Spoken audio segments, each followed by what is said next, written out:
Very good morning, little children. Hope you are all good. Now let's begin our English class. In previous class, I taught the short summary of the lesson. Now we enter into the lesson. A Handful of Salt, which is written by Subhadra Sen Gupta. Subhadra Sen Gupta is known to bring historical characters and places to life through her stories for children. Many of her children's books are historical fiction.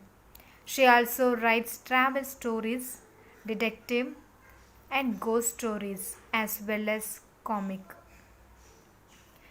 A thin 61-year-old Mahatma, armed with nothing but a walking stick, marched to the sea with a crowd of followers. Read what fascinates two young boys in a small village in Gujarat as they wait for Babu. Tani and Gokul climbed up the tallest peepal tree.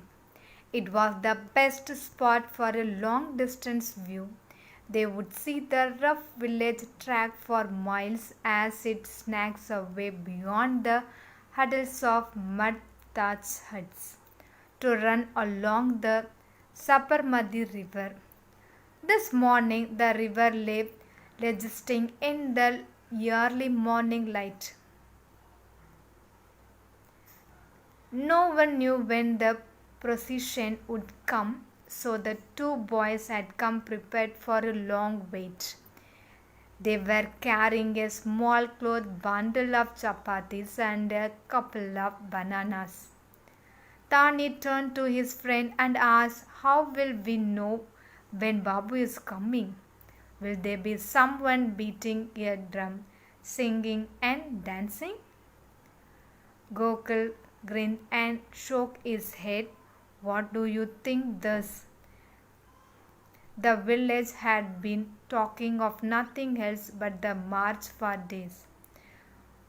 "From what I can understand, Gokul behind Babu will go to the seaside and make salt." "Salt? Why salt?" Tani asked, astonished. "Burning English food, wearing khadi, that made sense. Why walk for days and days and then instead of big and existing bonfire of foreign goods make salt? Do you know all Indians have to pay a salt tax to British government?" Gokul asked Tani.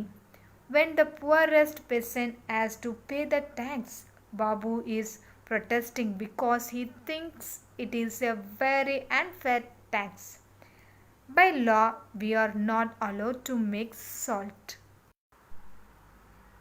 We have to buy it from the government. So he will dive the law and make salt himself. People all over the country will break the law at the same time by making salt." "Wow!" Dani grinned. "He is clever, isn't he, our Babu?" The two of them leaned back against the friendly trunk of the tree. The leaves and branches shivered and the soft breeze made Tani sleepy. "Any idea when they will be here?" He yawned. "Babu said they plan to start early this morning. Usually it's only a few hours walk from the Sabarmati ashram." "Then he should be here any time now," Tani said excitedly. They sprinted eagerly down the road together. "They are coming." The procession looked like a moving white stream flowing towards them. The boys sat up and the villagers under the tree got to their feet, craned their necks. The white river kept coming closer. Leading the way at the brisk pace was a thin figure clad in the short white khadi dhoti and with a large khadi swill wrapped over his torso. He strode down the road leaning against a tall walking stick. Tadi stood at the small grandfatherly face, the bald head, the round spectacles, the watch swinging at the waist, and thought in the trump, "Ha, so this is Babu." Mohandas Karamchand Gandhi, Babu, was also the Mahatma or the great soul. He looked like a Benny grandfather, someone who should be sitting on the carpet in the village square under the shady tree. Instead, here he was, leading the long march to freedom. He walked steadily, busy talking to the people beside him. Once in a while, someone would run up to gladland him and he would smile gently. Another would reach down to touch his feet and he would raise a hand in blessing. But he did not stop for a moment, walking with a surprising speed for a man who looked so frail. People joined the march from both sides of the road. And the white river kept getting longer and longer. Men, women, and children all were going to make salt. By now, the boys were hanging out of the tree. Gandhiji kept coming closer and then he was right below the tree. He peered up at the two young faces who were looking down with such adoration and smiled. Daniel looked at Gokul and in the flash the boys scrambled down from the tree and ran to join the crowd of the people walking with him. They forgot about what their parent would say.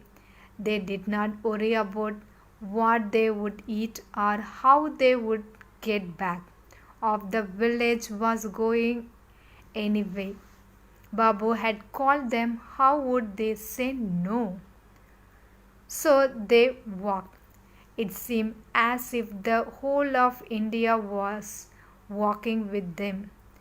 There were also the white-skinned British with metal box that they held to their eyes, and a man told them that these box took pictures, and Gokul realized with delight that this picture had been taken too.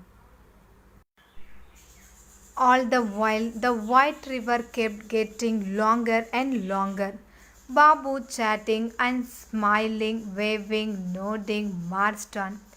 They went through village where the road was covered with leaves and flowers and mud and stony trunk. They soon stopped to rest for the hottest part of the afternoon. The village women brought food for everyone, vegetables and chapatis. What is Babu eating?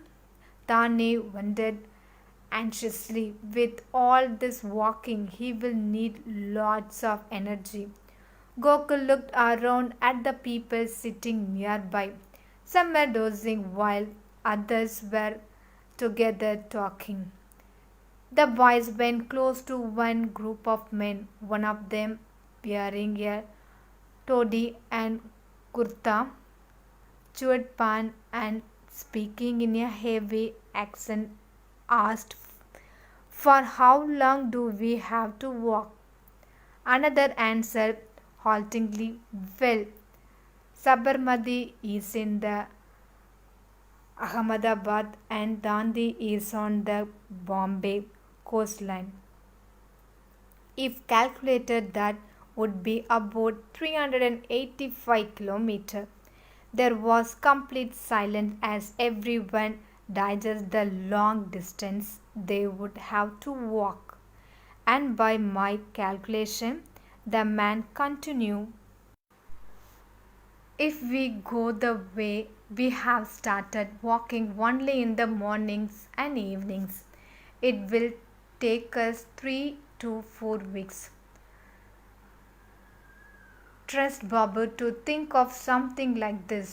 Do you realize that for all those days, the whole country will be hearing and thinking about us?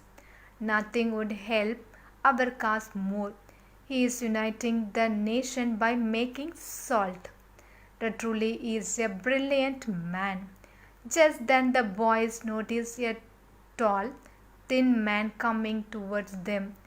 He stopped near them. Both the boys and the man looked at each other in astonishment before burning out together. What are you doing here?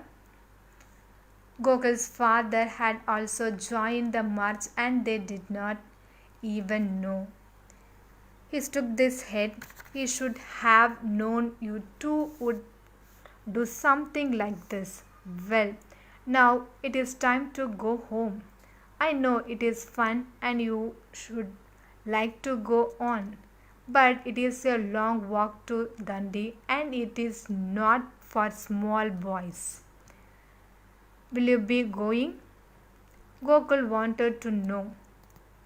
His father shook his head. No, I am going back to with the others from our village. Babu does not want us to leave our work. There are others who will take our place at every village and town they go through. Can we talk another look at Babu before we leave? Tani asked. The Gogol's father nodded. Gandhiji was fast asleep on a charpai under the shade of a tree. They gave him one last admiring glance and began the long trudge home. The ones are the following. First one. Why was the law regarding salt? Second one. Describe Gandhiji as the boys saw him. Third one. How long did the man estimate it would take Gandhiji to reach Dundee? Last one. Why did the villagers return to their village? Thank you, children. Have a nice day.